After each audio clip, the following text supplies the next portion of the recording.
खुश तो बहुत हो गए आप कि यहाँ तक पहुँच गए। मैं भी बहुत खुश हूँ कि आप लोग मेरे साथ बने हुए हैं और आगे सीखते जा रहे हैं। आज हम लोग कुछ पूर्ण विराम जैसे हिंदी में लगाते हैं वैसे ही देखेंगे क्या क्या चीज़ होते हैं। जैसे इंग्लिश में आप लोग देखे होंगे full stop, exclamation mark, question mark, ये सब हम लोग देखेंगे। तो सबसे पहले देखते हैं कि क्या लिखा हुआ है यहाँ पर लिखा हुआ है विराम चिन्ह, पंचुएशन मार्क्स। पंचुएशन इंग्लिश में ये सब जो साइन लगता है, जैसे हर एक सेंटेंस के या वाक्य के बाद जो जो लगता है, जैसे क्वेश्चन मार्क दिया है, एक्सक्लेमेशन मार्क दिया है या फुल स्टॉप दिया है। हिंदी में कैसे पूर्ण विराम लगता है, तो विराम जो हिंदी में बोलते हैं उसको इंग्लिश में पंचुएशन बोलते हैं। मार्क यहाँ पर मतलब जो चिन्ह है, ठीक है, जो चिन्ह। मार्क्स दो प्रकार का होता है, एक जो हम लोग को एग्ज़ाम में मिलता है और एक जो अभी यहाँ पर बता रहा है चिन्ह, ठीक है। किसी भी बात को लिखते वक्त विराम चिन्ह का बहुत ही महत्वपूर्ण रोल होता है। विराम चिन्हों के माध्यम से वाक्य के प्रकार व ठहराव, पॉजेज एंड स्टॉप्स। पॉजेज मतलब कहाँ थोड़ा से रुकना है, जैसे कॉमा देकर हम लोग थोड़ा देर के लिए रुकते हैं, और स्टॉप्स मतलब कहाँ पर एकदम रुक जाना है, जैसे पूर्ण विराम के बाद हम लोग पूरा रुक जाते हैं, की जानकारी मिलती है। किसी के द्वारा कही गई बात को सिर्फ लिख देने से यह पता नहीं चलता कि वह बात किस अंदाज में बोली गई है। सही बात है। विराम चिन्हों के माध्यम से यह पता चल जाता है कि वह वाक्य चौंकते हुए बोला गया है या फिर कुछ पूछा गया या कुछ बताया गया है। आइए कुछ प्राय प्रयोग किए जाने वाले विराम चिन्हों को पढ़ते हैं। तो जैसे यहाँ पर बताया जा रहा है कि जैसे हम लोग एक ही वाक्य को बार बार बोलते हैं लेकिन अलग अलग टोन से बोलते हैं, तो पता चलता है कि हम लोग कैसे बोल रहे हैं। जैसे तुम कहाँ गए थे, तो आपको अभी क्या लग रहा है, हम क्वेश्चन पूछ रहे, तो फिर अभी हम आपको अलग तरीके से पूछेंगे, तुम कहाँ गए थे, तो ऐसे थोड़ा अलग लग रहा है। और एक तरीके से तुम कहाँ गए थे, जैसे हम बता रहे कि आप वही गए थे, जैसे तुम कहाँ गए थे, अब हम उस जगह का बारे पूछ रहे हैं। तो देखिए बोलने में कैसे चेंज आ जा रहा है, ठीक है। तो हम लोग का टोन बताते हैं कि हम लोग किस तरह से क्या चीज़ का प्रयोग, क्या जानना चाह रहे हैं। पहले यहाँ पर आ रहा है कि क्वेश्चन मार्क, ठीक है। क्वेश्चन मार्क इंग्लिश में भी क्वेश्चन मार्क है, हिंदी में भी क्वेश्चन मार्क, प्रश्न चिन्ह। तो प्रश्नवाचक चिन्ह, क्वेश्चन मार्क को हिंदी में क्या बोलता है, प्रश्नवाचक चिन्ह। प्रश्नवाचक क्वेश्चन हो गया, चिन्ह मतलब मार्क हो गया, ठीक है। ये क्वेश्चन मार्क से होता है। यह चिन्ह प्रश्नवाचक वाक्यों के अंत में प्रयोग किया जाता है, जिसे कि this mark is used at the end of interrogative sentence, for example. तो दिस मतलब ये, मार्क मतलब चिन्ह, इज यूज्ड मतलब प्रयोग, यूज मतलब प्रयोग, एट द एंड मतलब एट द एंड मतलब अंत में, एंड मतलब अंत में, ऑफ मतलब ये इसका इंटीग्रेटिव सेंटेंस। तो अब ये इंटीग्रेटिव सेंटेंस मतलब क्या होता है, इंटीग्रेटिव सेंटेंस। अब आप लोग सोच रहे हैं अरे क्या वर्ड है इंटीग्रेटिव, ये तो बहुत भारी वर्ड लग रहा है। कुछ भारी नहीं है, खाली प्रश्नवाचक वाक्यों को इंटीग्रेटिव सेंटेंस बोलते हैं, ठीक है। जिसका आखिर में क्वेश्चन मार्क लगा रहता है ना, उसको इंग्लिश में हम लोग क्या बोलते हैं, इंटोग्रेटिव। बस आप वर्ड ध्यान में रखिए, ज़्यादा इसमें दिमाग मत लगाइए। बस ये सोचिए कि इंटोग्रेटिव सेंटेंस उसी को बोलते हैं जिसका लास्ट में क्वेश्चन मार्क लगा रहता है, ठीक है। उसका बाद फॉर एग्ज़ाम्पल मतलब उदाहरण, जैसे कि, ठीक है। For example A, who are you,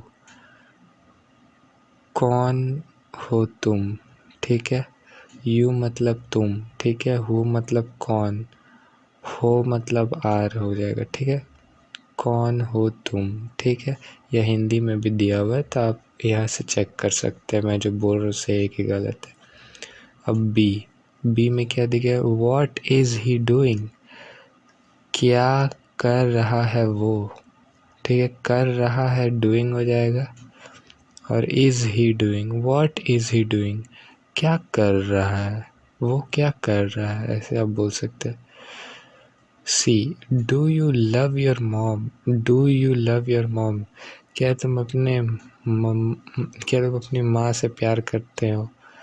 तो ये हिंदी में यहाँ ऐसा लिखा हुआ है कि आप अपनी मम्मी से प्यार करते हैं।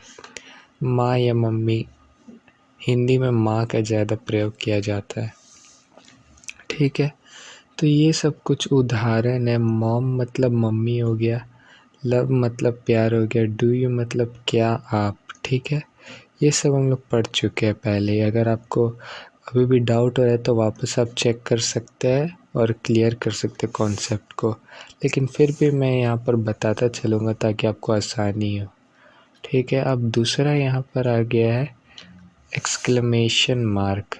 जैसे ये वाला मार्क कहाँ लगाया जाता है, एक्सक्लेमेशन मार्क को हिंदी में क्या बोलते हैं, विस्मयादि बोधक चिन्ह। अब मैं बस ये चीज़ बताना चाह रहा हूँ कि ये जो इंग्लिश वाला जो कोर्स है, ये इतना अच्छा मैं नहीं बोलूँगा, ये बुक बहुत अच्छा है। ये जो इंग्लिश वाले .com से, जो कि बड़े दिल वाले हैं, इन्होंने जो बनाया है एक कमाल का चीज़ बनाया है। अब जिसको हिंदी भी नहीं आता है, ध्यान से सुनिए, जिसको हिंदी भी नहीं आता है वो भी ये कोर्स ज्वाइन कर सकता है। और आप लोग जिनको अगर जानते हैं, जिनको हिंदी या इंग्लिश कुछ भी सीखना है, और मैं जानता हूँ कि आप लोग ऐसे लोगों को जानते हैं जिन्हें बहुत ज़रूरत है उनके करियर में, उनका ग्रोथ के लिए, उनका जीवन को और अच्छा बनाने के लिए, तो प्लीज़ आप उनके साथ ये सब बताएं उनको, ठीक है। और आगे हम लोग पढ़ते हैं एक्सक्लेमेशन मार्क। यह चिन्ह ऐसे वाक्यों के अंत में प्रयोग किया जाता है जिनमें अचानक उत्पन्न हुई भावनाओं को व्यक्त किया जाए। अचानक हुई किसी घटना से मन की भावनाओं का व्यक्त होना, जैसे खुशी या दुख प्रकट करना, हैरान होना, नाराज़गी जाहिर करना, शाबाशी देना, दुआ देना आदि।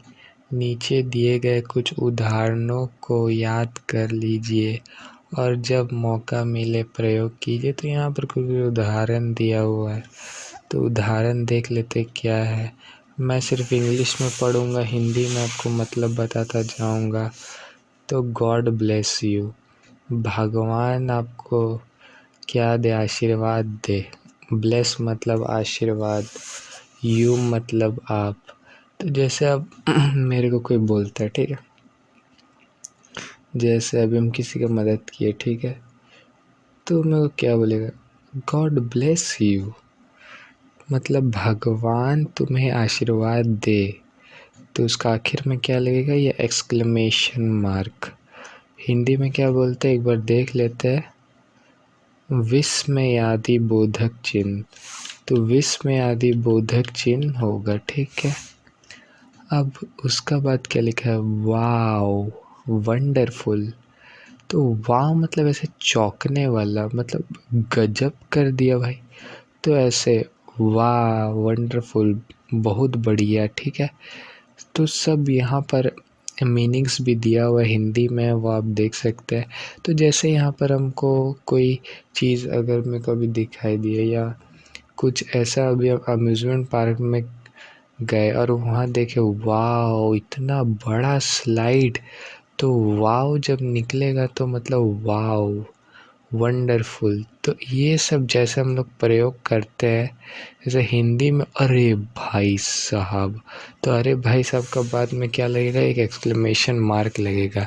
हिंदी में भी हम लोग सेम ही प्रयोग करते हैं, आप देखे होंगे। वही इंग्लिश में भी सेम है, खाली अब जैसे हिंदी में प्रयोग करते हैं वही इंग्लिश में भी है, जैसे वाओ अरे भाई, ऐसे तो ठीक है।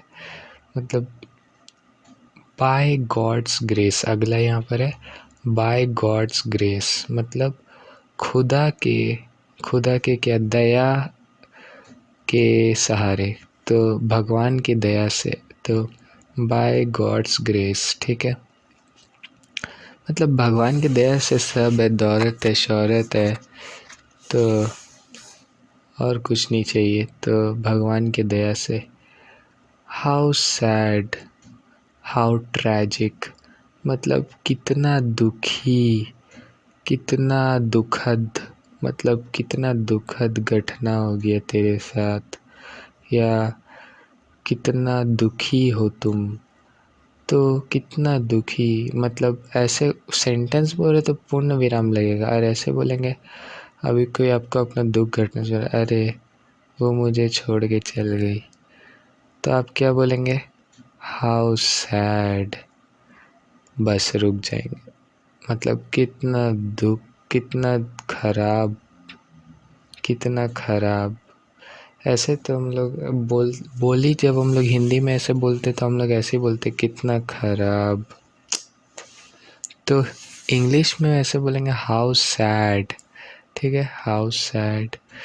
तो कोई इंग्लिश में बोलता है शी लेफ्ट मी, तो आप लोग इंग्लिश में क्या बोलेंगे, हाउ सैड। ऐसे आपको बता रहे ताकि आपको दिमाग में बैठे बस, और कोई चीज़ का मेरा यहाँ पर इरादा नहीं है। तो आगे बढ़ते, क्या लिखा हुआ है, how dare he, how dare he, मतलब उसकी इतनी हिम्मत। ऐसे बहुत बार आप सुने होंगे, जब हम लोग क्लास में जो लड़की लोग रहती है घमंडी लोग, तो लोग क्या कहते हैं, हाउ डेयर यू, मतलब अभी तो कोई नहीं है, जो पहले जब जूनियर स्कूल में थे तब हम एक्सपीरियंस किए थे, तो लोग तुम्हें ज़रूरत कैसे हुआ मेरे बैग को हाथ लगाने का। तो वो ऐसे ही सब था, पता नहीं अभी भी कोई है कि नहीं, हम नहीं जानते अभी तक अभी वैसा कोई है। तो हाउ डेयर ही, मतलब उसकी इतनी हिम्मत ही, तो यहाँ पर लड़का कोई और, ये मेरे ख्याल से लड़की बोलेगी ऐसा, लड़के लोग तो ज़्यादा बोलते नहीं है। तो हाउ डेयर ही, मतलब उसकी कितनी हिम्मत, हाउ डेयर मतलब इतना हिम्मत हो गया उसका, डेयर मतलब हिम्मत, how dare he, exclamation mark. तो यहाँ पर एक्सक्लेमेशन मार्क को आप ध्यान में रखें, कहाँ कहाँ यूज़ होता है। अभी जल्दी से हम सब आपको बताते जाएंगे। ओ हनी, ओ डियर, ओ हनी मतलब, ओ डियर मतलब प्यारे, ठीक है, प्यारा कोई जो है। ओ हनी, ओ मतलब से बोलने का तरीका है, हिंदी में भी ओ भाई साहब, तो ओ आ गया ना, तो ओ हनी, ओ डियर, ठीक है। टेरिबल मिस्टेक, टेरिबल मिस्टेक मतलब बहुत बड़ी गलती, ठीक है। टेरिबल मतलब बहुत बहुत बहुत बड़ा, मिस्टेक मतलब गलती, ठीक है। इनक्रेडिबल, अमेजिंग, ऑसम, तो ये सब अलग अलग, देखिए कॉमा दिया हुआ है, तो ये सब आप लोग अलग अलग जगह में एक साथ प्रयोग मत कर दीजिएगा, जहाँ जहाँ कॉमा लगा आप लोग देख लीजिए ध्यान से।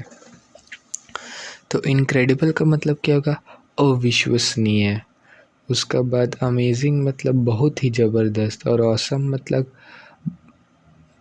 ऑसम मतलब क्या, ऑसम मतलब बहुत ही ज़बरदस्त, ठीक है।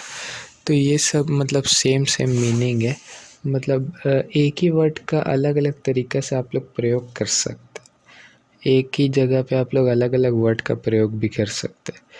तो अब क्या है, एब्सर्ड, नॉनसेंस, ऑफुल, ये तीनों का मतलब क्या है, बकवास, ठीक है।